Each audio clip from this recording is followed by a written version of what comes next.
Hello guys, இந்த video நம்ம என்ன பார்க்க போகிறோம் அப்படின்னா கோல்டு பற்றி தான் வந்து பார்க்க போகிறோம். ஸோ இன்வெஸ்ட் பண்ணலாமா, அதே மாதிரி கோல்டு ப்ரைஸ் என்ன மாதிரி போகும், ஸோ இதை பற்றிலாம் நிறைய பேர் கேட்டிருந்தீங்க. ஸோ அதுக்கான ஒரு ஷார்ட்டான விளக்கம் தான் இது. ஃபஸ்ட்டு கோல்டு நீங்கள் இன்வெஸ்ட் பண்ண போகிறீங்க அப்படின்னா ஒரு 3 விஷயம் தெரிஞ்சுக்கணும். மார்க்கெட் பிஹேவியர், மார்க்கெட் எப்பவுமே என்ன மாதிரி மூவ்மெண்ட் இருக்கும், என்ன மாதிரி மூவ் ஆகும் அப்படிங்கிறத வந்து தெரிஞ்சுக்கணும். அது என்ன அப்படின்னு பார்த்தீங்கன்னா, மார்க்கெட் எவ்வளோக்கு எவ்வளோ அப் ஆனாலும், ஸோ இங்கே வந்து நீங்கள் வந்து பார்த்தீங்கன்னா தெரியும், நல்ல ஒரு பெரிய மூவ்மெண்ட். ஆனால் அதுக்கு பிறகு வந்து பார்த்தீங்கன்னா கரெக்ஷன்.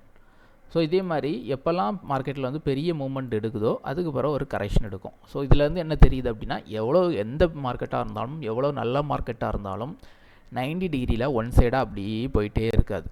கண்டிப்பாக ஒரு ஸ்டேஜில் வந்து கரெக்ஷன் எடுக்கும். கரெக்ஷன் எடுத்து அக்குமுலேட் ஆகி தான் அடுத்த ரவுண்டு போகும். ஸோ அப் அண்ட் டவுன் மார்க்கெட்டில் வந்து இருக்கும்.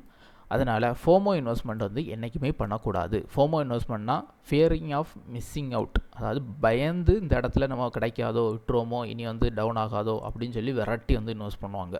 ஏன்னா நியூஸில், டிவியில், அதில் இதிலெல்லாம் போட்டு நம்மளை வந்து நல்லா பீதியை கிளப்பி விடுவாங்க. ஸோ அந்த மாதிரி இன்வெஸ்ட்மெண்ட் வந்து மார்க்கெட்டில் பண்ணக்கூடாது. ஏன்னா எவ்வளோ அப்பானாலும் திரும்ப கரெக்ஷன் எடுத்து தான் திரும்ப ரவுண்ட் வந்து அப்பாகும். ஸோ அப்படின்னா ஏற்கனவே நான்லாம் 2024 வந்து நம்ம கோல்டு பற்றி நான் வந்து சொல்லியிருந்தேன். ஸோ இங்கெல்லாம் வந்து பிரேக் அவுட் பண்ணும்போதே நம்ம ஃபாலோவர்ஸுக்கு வந்து உங்களுக்கு தெரியும், நல்லாவே தெரியும், கோல்டு பற்றி நம்ம ஏலியாவே வந்து அப்டேட் கொடுத்துருந்தோம். ஸோ இந்த மாதிரிலாம் வந்து அந்த டைமில் இன்வெஸ்ட் பண்ணும்போது பிரச்சனையே கிடையாது. ஏன்னா நம்ம மார்க்கெட் வந்து டவுனில் இருக்குது, பெரிய லெவலில் மூவ்மெண்ட்லாம் இல்லை. ஸோ தாராளமாக பயப்படாமல் இன்வெஸ்ட் பண்ணலாம். ஆனால் ஒரு பீக்கில் வந்து இன்வெஸ்ட் பண்ணுறது என்னையுமே வந்து ஆபத்தான ஒரு விஷயம். ஸோ இது ஃபஸ்ட்டு வந்து இதை வந்து புரிஞ்சுக்கணும். செகண்ட் வந்து கோல்டு இன்வெஸ்டர்ஸ் வந்து மஸ்ட் தெரிய வேண்டியது என்னென்னா, இன்ஃப்ளேஷன் பற்றி பெரும்பாலும் யாருக்கும் தெரியாது, யாரும் அதை பற்றி யோசிக்கிறது கூட இல்லை. சிம்பிள், அதுக்கு என்ன சொல்லணும் அப்படின்னா, இப்போ போன வருஷம் கோல்டு வந்து $3500 குளோபல் மார்க்கெட்டில் வந்து ட்ரேட் ஆகிட்டு இருக்குது. ஆனால் இந்தியாவில் அதோட ஃபிசிக்கல் ப்ரைஸ் வந்து பார்த்திங்கன்னா கிட்டத்தட்ட ஒரு 75,000 ரூபாய்க்கு வந்து ஒரு பவுன் வந்து ட்ரேட் ஆகிட்டு இருக்குது. சரியா? ஸோ அப்போது 75,000 ரூபாய்க்கு ஒரு பவுன் வந்து ட்ரேட் ஆகுது அப்படின்னா, திரும்ப அதுக்கு பிறகு மார்க்கெட் வந்து அப்பாகி போகுது. கோல்டு ப்ரைஸும் அப்பாகிற அளவுக்கு ஸ்பீடாக வந்து ப்ரைஸையும் வந்து ஏற்றிக்கிட்டே இருப்பாங்க. ஆனால் திரும்ப டவுன் ஆகும்போது பார்த்திங்கன்னா, எப்படினாலும் இது இந்த கேப் வந்து பார்த்திங்கன்னா கிட்டத்தட்ட ஒரு வருஷம் ஆயாச்சு. ஒரு வருஷம் தாண்டி திரும்ப டவுன் ஆகுது. ஆனால் அதே ஸ்பீடில் கோல்டு ப்ரைஸ் இறக்குவாங்களா அப்படின்னு பார்த்திங்கன்னா இறங்காது. ஸோ அப்போ ஏன் அந்த அளவுக்கு ஸ்பீடாக கோல்டு ப்ரைஸ் இறங்காது, கொஞ்சம் சேஞ்சஸ் வந்து இருக்கும் அப்படின்னு பார்த்திங்கன்னா, இன்ஃப்ளேஷன் அப்படிங்கிறது இங்கே வந்து ஒன்று ப்ளே ஆகும். அதை இன்னும் டீட்டெயிலாக நான் வந்து சொல்கிறேன். அதுக்கு முன்னாடி இப்போது இந்த ஏரியாவில் இருக்கும்போது 75,000 ரூபாய்க்கு கோல்டு ட்ரேட் ஆகிட்டு இருந்து திரும்ப இப்போ டவுன் ஆகி வந்துட்டு இருக்குது. ஸோ இப்போ திரும்பவும் $3,500 வரதுக்கான பாசிபிலிட்டி இருக்குது. வித்தின் 1 or 2 monthஸில் வந்து வரலாம். மேபி ஒரு சின்ன கரெக்ஷன் எடுத்து அக்குமுலேட் ஆகி திரும்பவும் அந்த ரேஞ்சுக்கு வரலாம். ஸோ அப்போது அதே ப்ரைஸுக்கு போன வருஷம் $3,500 ட்ரேடான ப்ரைஸுக்கு இந்த வருஷம் $3,500 வருது அப்படின்னு வச்சுக்கோங்க கோல்டு. ஆனால் போன வருஷம் ஒரு பவுன் வந்து 75,000 ரூபாய்க்கு ட்ரேட் ஆகிட்டு இருந்து இப்போ அதே 75,000 ரூபாய்க்கு ட்ரேட் ஆகுமானா கண்டிப்பாக ஆகாது. அட்லீஸ்ட் ஒரு 10,000 ரூபாவாவது கூட தான் ட்ரேட் ஆகும். ஸோ இதுதான் வந்து இன்ஃப்ளேஷன். இதுதான் வந்து 2011 டைம்லேயும் நடந்து ஒரு பெரிய பீக் போச்சு, அடுத்து டவுன் ஆகி திரும்ப சைடுவேல தான் இருந்து. ஆனால் கிட்டத்தட்ட அது ட்ரேட் ஆகிட்டு இருந்த ப்ரைஸ் வந்து பார்த்திங்கன்னா, இந்த ஹையில் என்ன ப்ரைஸ் ட்ரேட் ஆகிட்டு இருந்தோ அதே ப்ரைஸ் வந்து திரும்பவும் ட்ரேட் ஆகிட்டு இருந்து பாட்டமில் இருக்கும்போதும். அதுக்கு காரணம் என்னென்னா இன்ஃப்ளேஷன். ஸோ இது வந்து கண்டினியூவாக நம்ம இந்த வருஷமும் திரும்பவும் வந்து ப்ளே ஆகிறதுக்கான வாய்ப்புகள் இருக்குது. கோல்டு டவுன் ஆனாலும் இந்தியாவில் வந்து தங்கத்தோட விலை வந்து அதே அளவுக்கு வந்து டவுன் ஆகாது, கொஞ்சம் கூட தான் வந்து ப்ரைஸ் வந்து வச்சு விற்பாங்க. அது காரணம் என்ன அப்படின்னா, டாலருக்கு அகெயின்ஸ்டான இந்தியன் ருபி வந்து குறைஞ்சிக்கிட்டே போகுது. இந்திய ரூபாயோட மதிப்பு வந்து குறைஞ்சிக்கிட்டே போகுது. டாலருக்கு அகெயின்ஸ்டாக இந்தியன் ருபி வந்து கூடிக்கிட்டே போயிட்டுருக்கு. அப்போது போன வருஷம்லாம் $84, $85 அந்த ரேஞ்சில் இருந்த டாலர் இப்போ கிட்டத்தட்ட $94 போயாச்சு. 94 மேலே போயிட்டு இருந்து இப்போ கொஞ்சம் டவுன் ஆகிருக்கு. ஸோ அப்போது இது இன்னும் கூட இன்க்ரீஸ் ஆகிறதுக்கான பாசிபிலிட்டி இருக்குது. ஏன்னா க்ரூட் ஆயில் ப்ரைஸ்லாம் வந்து இன்க்ரீஸ் ஆகிட்டு இருக்குது. இன்னும் பெட்ரோல் டீசல் ப்ரைஸ்லாம் வந்து இந்தியாவில் வந்து அப் பண்ணல, இனி வந்து உயர்த்துறதுக்கு ஆனால் வாய்ப்புகள் இருக்குது. மேபி எலெக்ஷனுக்காக கூட கொஞ்சம் லேட் பண்ணி வச்சுருக்கலாம். எலெக்ஷன் முடிஞ்சு கூட ப்ரைஸ்லாம் வந்து ஏறுறதுக்கான வாய்ப்புகள் இருக்குது. ஸோ அந்த மாதிரி டைமில் நம்மளோட இந்தியன் ரூபாயோட மதிப்பு வந்து இன்னும் குறையும். இன்ஃப்ளேஷன் ரேட் வந்து இன்னும் இந்தியாவில் வந்து இன்க்ரீஸ் ஆகும். ஸோ அப்போது கோல்டு ப்ரைஸ் வந்து பயங்கரமாக டவுன் ஆகாது. ஸோ இதுதான் நான் வந்து ஏஏலையும் நான் வந்து கேட்டிருந்தேன். ஸோ அது என்ன சொல்லியிருக்கு அப்படின்னா, கோல்டு $3,500 வரும்போது கிட்டத்தட்ட 85,000 ரூபாய்க்கு வந்து ட்ரேட் ஆகும் அப்படின்னு சொல்லியிருக்கு.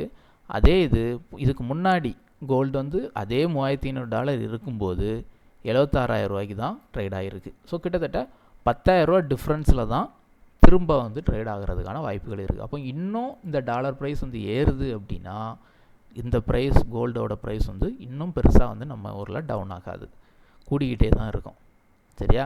ஸோ இது வந்து ஒரு முக்கியமான விஷயம். மஸ்ட்டு கோல்டு இன்வெஸ்டர்ஸ் வந்து தெரிஞ்சுக்கணும். இந்த டாலர் ப்ரைஸோட இம்பேக்ட் வந்து நிறைய விதத்தில் இந்தியாவில் வந்து அஃபெக்ட் பண்ணும்.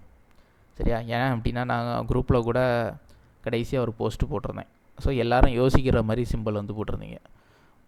ஸோ அந்த டாலரோட அங்கே பார்த்தீங்கன்னா தெரியும் 8 பேர் யோசிக்கிற மாதிரி போட்டிருந்தீங்க, என்னத்துக்கு போட்டிருக்கான் அப்படின்னு. ஸோ இது எல்லாமே நம்மளோட இதை வந்து அஃபெக்ட் பண்ண எக்கனாமியை. சரியா? சரி, ஓகே. மூணாவது விஷயம் என்ன கோல்டு இன்வெஸ்டர்ஸ் வந்து தெரிஞ்சுக்கணும் அப்படின்னா, சேஃப் இன்வெஸ்ட்மெண்ட். எப்போவுமே நான் சொல்கிறது, டாப்பில் போய் சேஸ் பண்ணி பல்காக இன்வெஸ்ட் பண்ணாதீங்க, கோல்டு பீஸ்லாம் வந்து வாங்கி போடுங்க அப்படின்னு தான் சொல்லுவோம். ஸோ நம்ம லாஸ்ட்டாக 1 வருஷத்துக்கு முன்னாடி சொல்லும்போது கோல்டு வந்து கிட்டத்தட்ட 40 ரூபா 45 ரூபாவில் இருந்து கோல்டு பீஸ். அப்போ தான் இன்வெஸ்ட் பண்ண நான் சொன்னேன், லைவாக கூட வீடியோலாம் வந்து போட்டேன் எப்படி இன்வெஸ்ட் பண்ணணும்னு சொல்லிடலாம். ஸோ அதுக்கு பிறகு வந்து பார்த்திங்கன்னா கிட்டத்தட்ட ஒரு பெரிய 3 மடங்குகிட்ட, சரி 2 மடங்கு தாண்டி போச்சு, 3 மடங்கு அப்பா இருக்குது, 140 ரூபா வரைக்கும் போயிருக்கு. ஸோ 3 மடங்கு வரைக்கும் வந்து அப்பா இருக்குது. இப்போ வந்து டவுன் ஆகி 110 வந்து இருந்துகிட்ருக்கு. அண்டர் 100 கிடைக்குதுன்னா இன்னும் பெஸ்ட்டு தான். திரும்ப அதே மாதிரி நம்ம 40-45 ரேஞ்சிலலாம் வந்து சொன்னோமே, அங்கே வரைக்கும் கோல்டு வந்து திரும்ப கிடைக்குமானா அது வந்து டவுட்டு தான். ஏன்னா நம்ம 2004 இந்த பீரியடில் தான் நம்ம கோல்டு பற்றி பேச தொடங்கணும். சரியா? கிட்டத்தட்ட அப்போ 55 அந்த ரேஞ்ச் இருந்துருக்கு. ஸோ அப்போது அந்த ரேஞ்சில் தான் நம்ம வந்து கோல்டு பற்றி பேசணும். திரும்ப அதே மாதிரி அங்கே வரைக்கும் சடனாக இதே மாதிரி 90 டிகிரியில் போகுமானா சந்தேகம் தான். பெரும்பாலும் வந்து அந்த அளவுக்கு போகாது. நான் தான் ஆல்ரெடி சொன்னேன், இன்ஃப்ளேஷன் வேறு அஃபெக்ட் பண்ணோம்.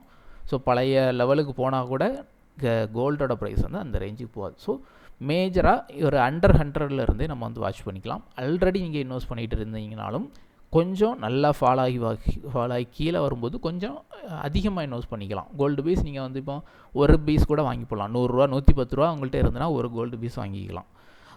தங்கத்தில் முதலீடு பண்ணணும்னு நினைக்கிறவங்க என்றைக்குமே வந்து டிஜிட்டல் கோல்டு வாங்குறது பெட்டர்.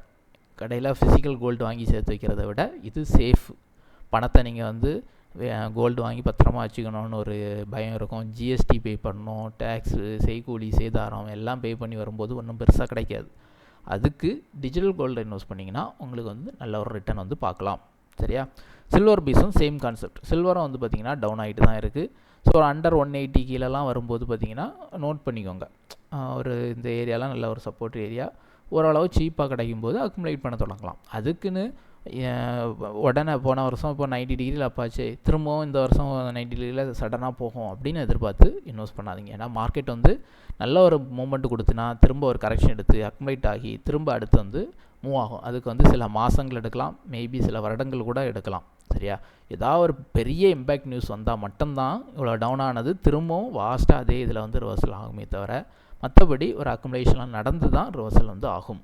ஸோ கொஞ்சம் கொஞ்சமாக அக்குமுலேட் பண்ணி வைக்கிறது சேஃப். அதுவும் வந்து டிஜிட்டலாக நீங்கள் இன்வெஸ்ட் பண்ணி வைக்கிறது என்றைக்குமே வந்து சேஃப்.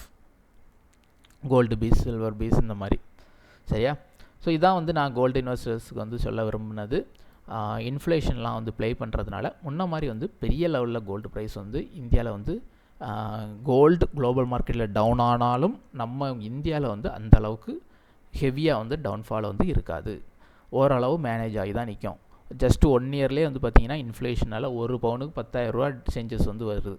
இன்னும் டாலர் ப்ரைஸ்லாம் வந்து இன்க்ரீஸ் ஆகி 95 ரூபா 100 ரூபாலாம் போயிட்டுனா ஒரு பெரிய சேஞ்சஸ் வந்து மார்க்கெட்டில் வரவே செய்யாது நம்ம மார்க்கெட்டில். ஸோ அதை மைண்டில் வந்து வச்சுக்கிட்டு வாய்ப்புகள் கிடைக்கும் போதே சின்னதாக வந்து இன்வெஸ்ட் பண்ண தொடங்குங்க. மார்க்கெட் கோல்டை பொறுத்த வரைக்கும் இப்போ வரைக்கும் டவுன் ட்ரெண்டு தான், இன்னும் அப் ட்ரெண்டுக்கான சிக்னல் வந்து எதுவும் வரல. முக்கியமாக இன்னும் யூஎஸ் மார்க்கெட்டே ஓப்பன் ஆகலை. எவ்வளோக்கு எவ்வளோ சீப்பாக கிடைக்குதோ நம்ம அதை பேஸ் பண்ணி அந்த குவான்டிட்டியை வந்து டிஃபர் பண்ணி வாங்கிக்கணும். நல்லா கீழே வரும்போது வாய்ப்பு கிடைக்குதுன்னா எக்ஸ்ட்ரா 1-2 100 200 ரூபா தானே குவான்டிட்டி போயிட்டுருக்கு. ஸோ ஒரு 500 எக்ஸ்ட்ரா போட்டு எக்ஸ்ட்ரா ஒரு 5 குவான்டிட்டி வாங்கி வச்சிட்டிங்கன்னா திரும்ப அப் ஆகும்போது நல்ல ஒரு ரிட்டர்ன் கிடைக்கும். ஜஸ்ட்டு சேஃபான ஒரு இன்வெஸ்ட்மெண்ட்டாகவும் இது இருக்கும். அதேமாதிரி ஒரு லாங் டேர்முக்கு ஒரு பெஸ்ட் இன்வெஸ்ட்மெண்ட்டாகவும் இது வந்து இருக்கும். சரியா? சரி, ஓகே கைஸ், தேங்க்யூ ஃபார் வாட்சிங்.